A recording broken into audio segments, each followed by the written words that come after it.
वो कौन थी माँ? वो ऋषि कन्या लीला थी। ऋषि कन्या इतनी भयंकर राक्षस कैसे बन गई माँ?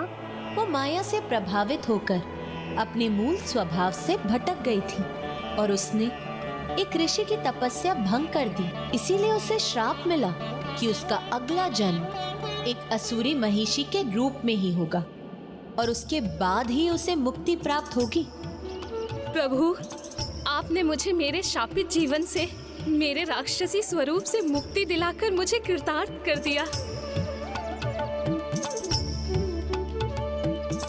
किंतु मेरे जीवन का आधार क्या होगा? प्रभु, मुझे अपनी अर्धांगिनी के रूप में स्वीकार कर मेरा जीवन धन्य कर दीजिए। मुझे क्षमा करे देवी। जब तक संसार के कोने कोने से मेरे भक्त मेरे स्थापित मंदिर में मेरी पूजा अर्चना करते रहेंगे, मैं विवाहित जीवन में प्रवेश नहीं करूंगा। तो प्रभु, मैं प्रतीक्षा करूंगी जिस दिन कोई नया भक्त आपके मंदिर में आपके दर्शन हेतु ना आए और आप मुझसे विवाह कर ले। मुझे विश्वास है ऐसा कभी नहीं होगा, किंतु देवी, मैं आपके समर्पण भाव से प्रभावित होकर आपको वरदान देता हूँ। आज से आपको मलिकपुर थुम्मा कहा जाएगा और मेरे दर्शन के पूर्व सभी भक्त आपके दर्शन करेंगे। जैसे आपको पत्थर से मुक्ति मिली है, वैसे ही जब वो पत्थर यहाँ समर्पित करेंगे, उन्हें अपने पापों से मुक्ति मिलेगी। प्रभु, प्रभु, मैं कृतार्थ हुई। प्रणाम प्रभु।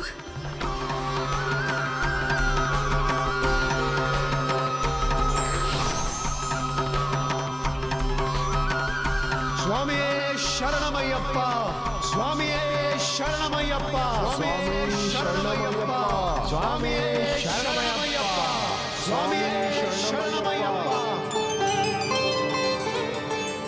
प्रभु, हम भी आपको अपनी कृतज्ञता अर्पित करना चाहते हैं। प्रभु, देवी लीला के समान आपने हमें भी मुक्त किया। हाँ प्रभु, उसने स्वयं को तो मेरी दृष्टि से बचा लिया, किंतु आपने उसे उसके कर्मों का फल दिया। इसलिए आज मैं भी ये घोषणा करता हूँ कि जो भी पादुकाएं पहने बिना काले वस्त्रों को धारण कर आपका व्रत करेगा एवं आपके दर्शन के लिए आएगा, मेरी वक्र दृष्टि और 7.5 उस पर कोई प्रभाव नहीं डालेगी। स्वामी शरणमय्यप्पा, स्वामी शरणमय्यप्पा, स्वामी शरणमय्यप्पा, स्वामी शरणमय्यप्पा। अब ज्ञात हुआ कि प्रभु अयप्पा के व्रत में काले वस्त्र क्यों पहने जाते हैं। किंतु माँ, बागिन के दूध का क्या हुआ? प्रभु अयप्पा ने देवताओं की सहायता की थी, इसीलिए अभी देवता भी प्रभु अयप्पा की विशेष सेवा करने के इच्छुक थे। कैसे माँ? जिस कार्य के लिए मैं वन में आया था, अब मुझे वो संपन्न करना है।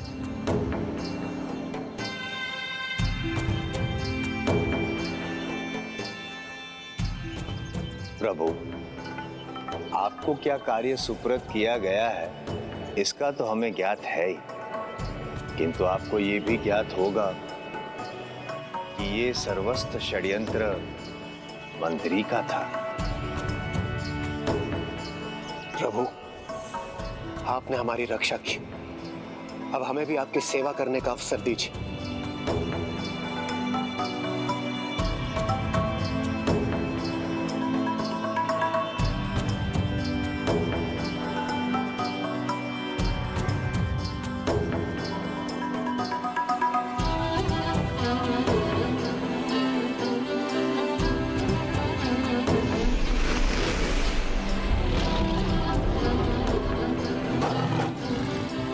नारायण नारायण। प्रभु, इस षड्यंत्र को रचने वाले को आपकी दिव्यता का अनुमान होना चाहिए, आवश्यक है।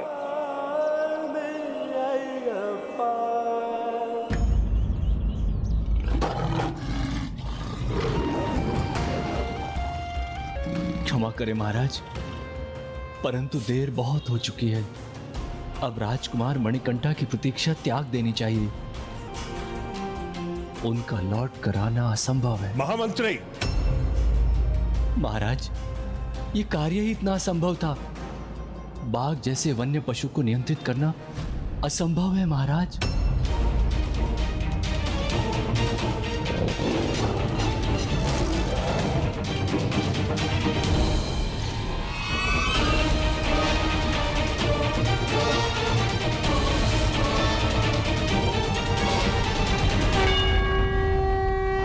ये बाघ यहां कैसे पहुंच गए?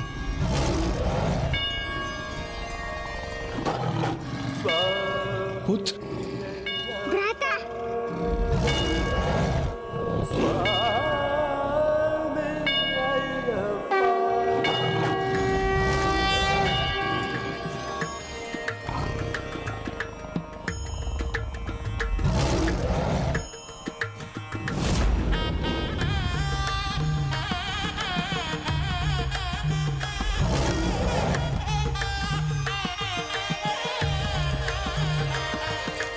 नमामि नमामि स्वामी अय्यप्पा हरिहर स्वरूप स्वामी अय्यप्पा आराध्या आराध्या स्वामी अय्यप्पा नमामि नमामि स्वामी अय्यप्पा शरणं शरणं स्वामी अय्यप्पा ओंकार ओंकार स्वामी अय्यप्पा नमामि नमामि स्वामी अय्यप्पा।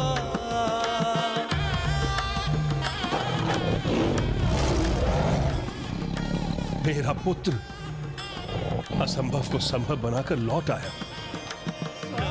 कितना अद्भुत और दिव्य दृष्टि है ये।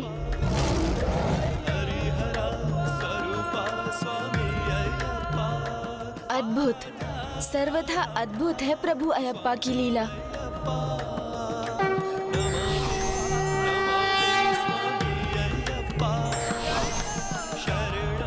भक्ति का भाव किसी को भी अछूता नहीं छोड़ता। प्रभु अयप्पा की भक्ति से तुम भी अछूते नहीं रहे गणेश। जैसे उस दिन राजा राजशेखर और उनके परिवार के लिए ही नहीं, किंतु उस महान दिव्य घटना से पांडुलम में एक दिव्य अलौकिक प्रकाश छा गया था।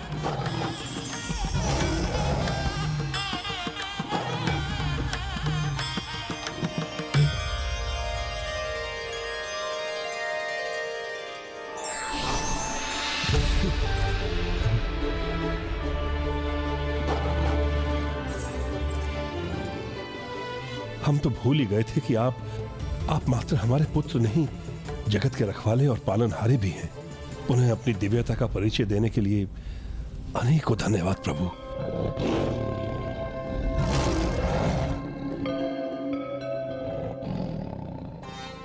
साधारण नहीं, असाधारण है ये।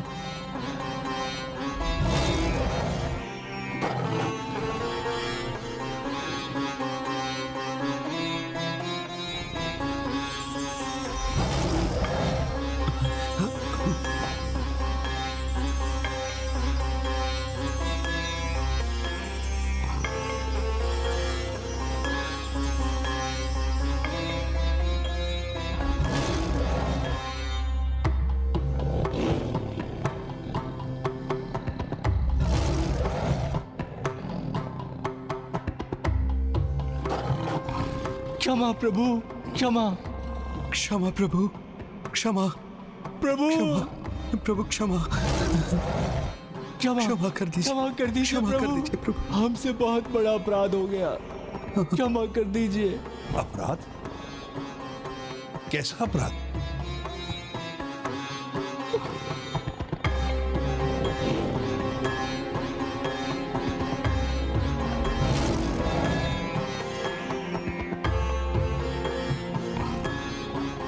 महारानी भी अश्रु आ रही है, अर्थात एक मां की ममता इतनी दूषित और कलंकित हो सकती है? विश्वास नहीं होता।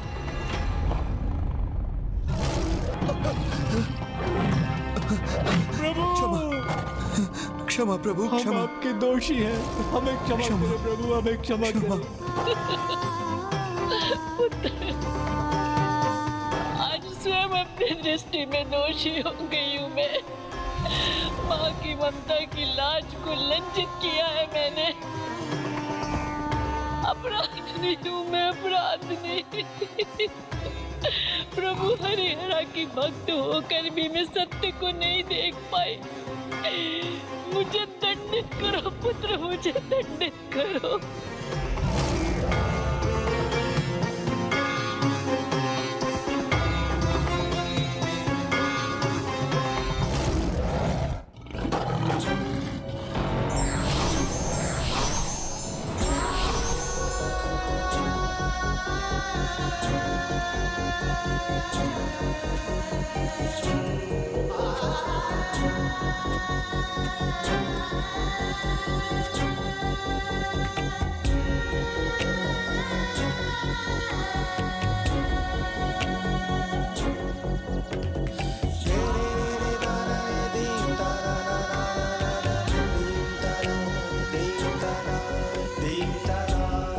माँ तो एक घने पेड़ के समान होती है, उसी की छाया में पुत्र पलता है और बढ़ता है। मैं भी तो आपकी आंचल के छांव में पला बढ़ा हूँ माँ। मैं जानता हूँ कि मैं आपसे कितना भी दूर चला जाऊं, परंतु आपकी ममता की छाव सदैव मेरे निकट आ जाएगी। इसलिए मैं तो केवल आपसे आशीष की याचना कर सकता हूँ।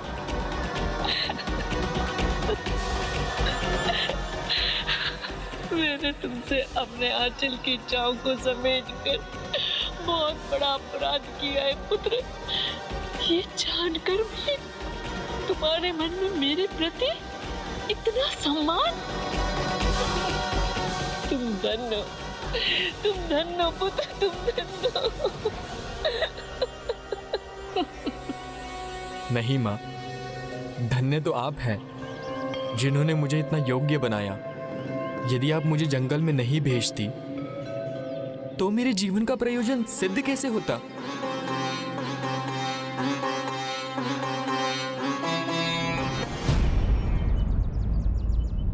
तो मेरे जीवन का प्रयोजन सिद्ध कैसे होता? मैं इस संसार को महाअसुरी महिषी से मुक्त कैसे कराता?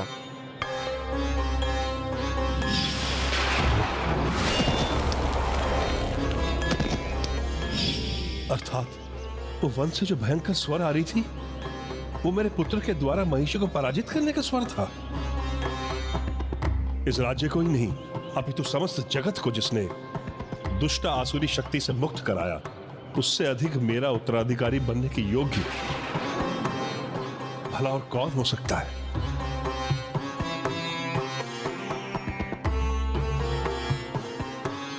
मुझे तुम पे कभी संदेह नहीं था पुत्र कि तुम में एक योग्य राजा के समस्त गुण हैं।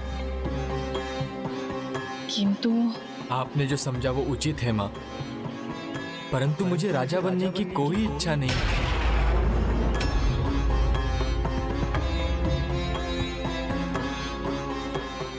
समय आने पर अनुज राजराजन ही यहाँ के सिंहासन पर विराजमान होंगे। नहीं भैया, आप ज्येष्ठ है।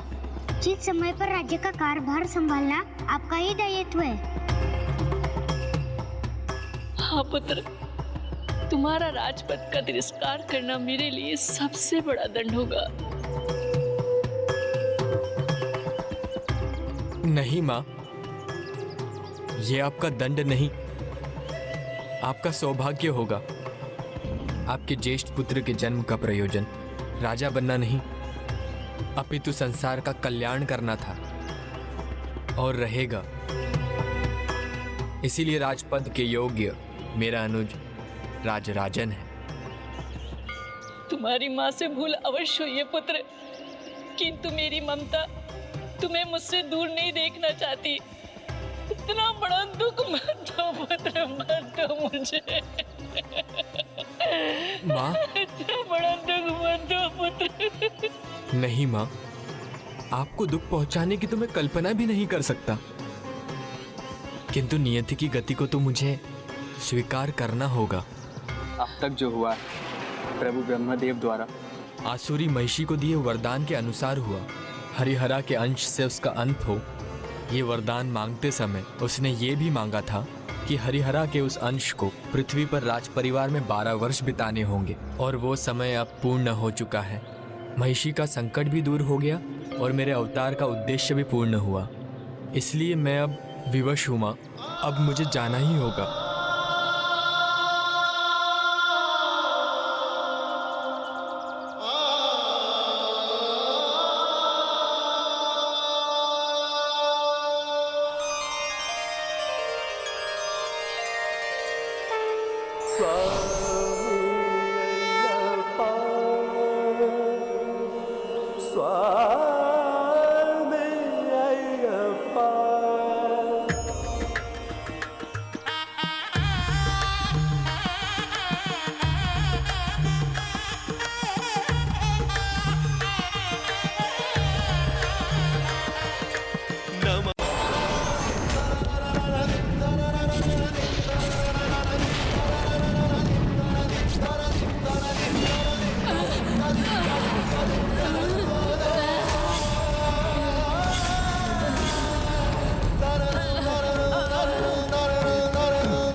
प्रभु अयप्पा की कृपा से महिषी का अंत हो रहा है।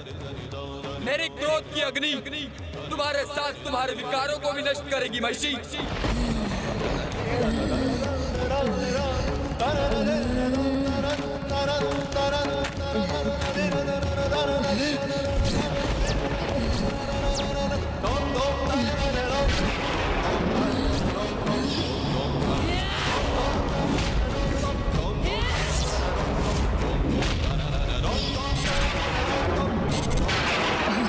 हरी भी है और हरा भी।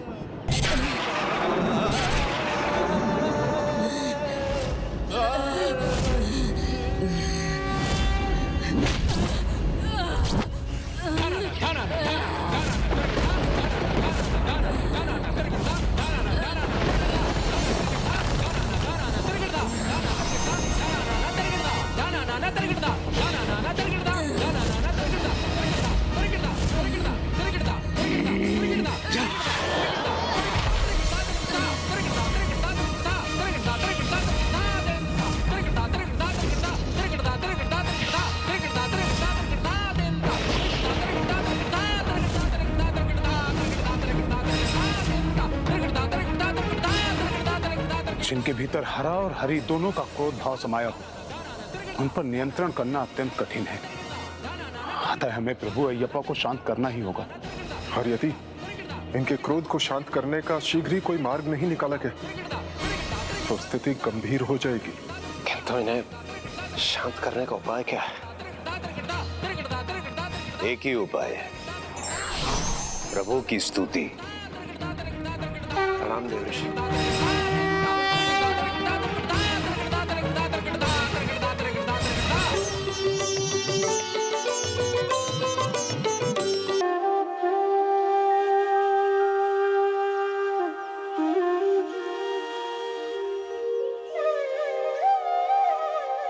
हमें असुरी महिषी से मुक्त कराने के लिए आपको कोटि कोटि धन्यवाद प्रभु।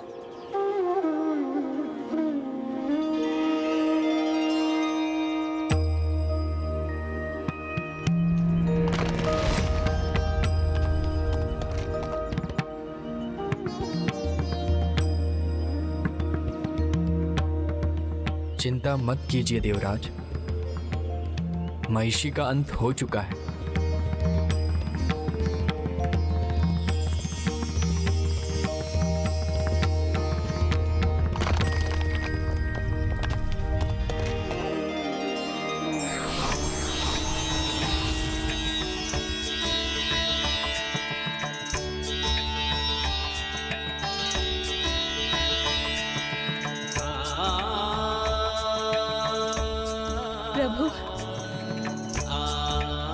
प्रभु मुझे मुक्ति प्रदान करने के लिए आपका अनेकों धन्यवाद।